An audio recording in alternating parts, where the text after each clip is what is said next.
All right, guys, so web development involves many different technologies, including HTML, CSS, programming languages, frameworks, tools, and much more. But HTML and CSS are what I call the building blocks. This is where you're going to start, whether you want to build just simple 5-page websites or large social networks and online stores. So I want to talk about the different roles of HTML and CSS, how they play into web development. So HTML is actually short for Hypertext Markup Language, and that's exactly what it is. It's a markup language. Many people that are brand new to web development think it's actually a programming language, but it's not. A programming language is where you write code that can do things based on logic. So you can check to see if something is true or false, and then do some type of action based on that condition. You can also do things like math. You can create reusable functions, and the list goes on. You can't do any of that with HTML. HTML is purely visual, and it's used to create and construct documents that are viewable inside of a web browser.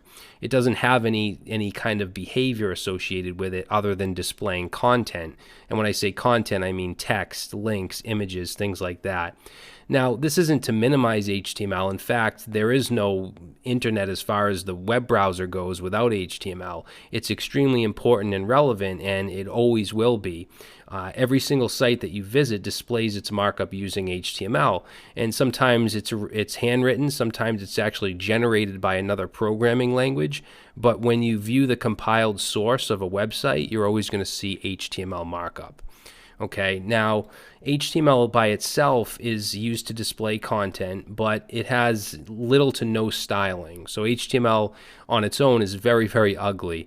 And this is where CSS comes in. So CSS stands for Cascading Style Sheets, and it's what's called a styling language or a style sheet language. Like HTML, it's not an actual programming language. It's purely visual, only instead of being used to display content, it's used to style the content and style the layout. Now, CSS is getting more powerful itself. You can now have things like variables. You can do some calculations and so on. It can also be extended with something called Sass or Less, which are CSS precompilers. We'll talk a little bit more about Sass later and talk about some of the things you can do with it, but we're gonna do that much later. So basically these two go hand in hand. HTML handles the content display, CSS handles styling it with colors, alignment, fonts, and everything else to do with the styling. Now, as I said, web development includes a huge range of technologies to the point where sometimes it's very overwhelming. But these two are the building blocks because no matter how complicated the web application, it still uses HTML and CSS to display the visual appearance.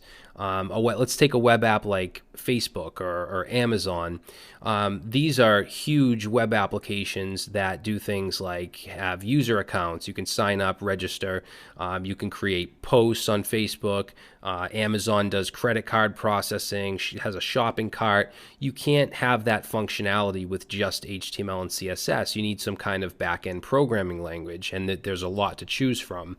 And you also need a database for storage of user accounts and posts and stuff like that. Now, this is stuff you're going to learn in another course, but without HTML and CSS, Facebook and Amazon cease to exist because HTML and CSS are responsible for displaying the content to you in a browser, whether it's on a computer, mobile device, or tablet, whatever it may be. So these two technologies are always the first ones that you're going to learn before moving to more advanced web programming to build shopping carts and stuff like that. So you can kind of think of HTML and CSS as the human body, and think of programming with other languages as the human brain. They both need each other. Now, JavaScript is sort of in its own league because it is a programming language, but it can run on both the front end, which is within the browser, as well as on the back end server. Okay, so JavaScript can be used in the front end for things like form validation, click events, stuff like that.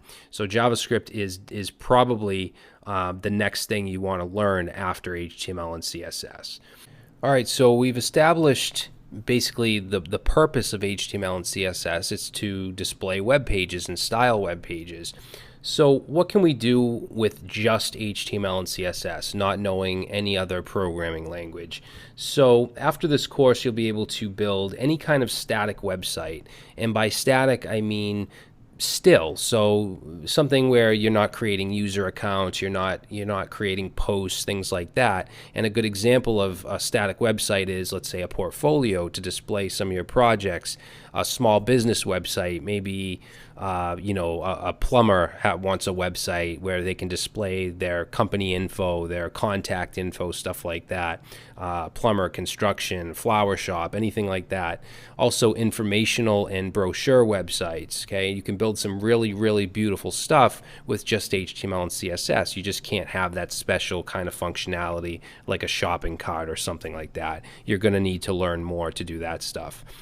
You can also build the visual part of anything. So even an online store or a huge social network like Facebook, you could build basically the shell of it. You'll just have to have a programmer add the life to it where you can actually click post and have it post, or upload an image or something like that. Okay, so you can do this stuff with just HTML and CSS, and I'm going to show you all of this throughout the course.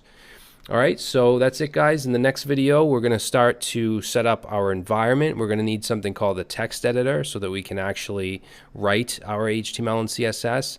We're going to use something called VS Code, and we're going to install some extensions to allow it to do some extra things for us. And of course, you need a web browser. We're going to talk about all this in the next video.